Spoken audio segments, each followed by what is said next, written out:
మానవ జాతి పాపము వలన అందరూ కూడా నరకపాత్రులై ఉండగా,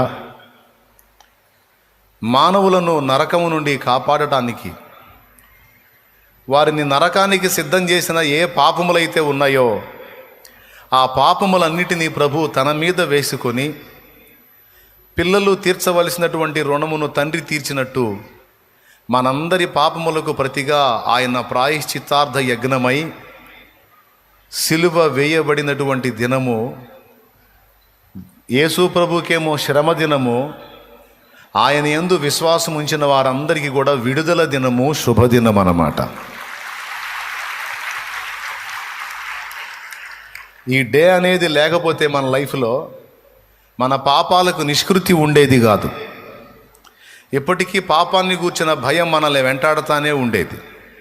కానీ ఈరోజు పాపాన్ని గూర్చిన చింత మనకి లేదు. ఎందుకంటే మన పాపములకు తిరుగులేని పరిష్కారం ఆయన సిలువలో జరిగించాడు.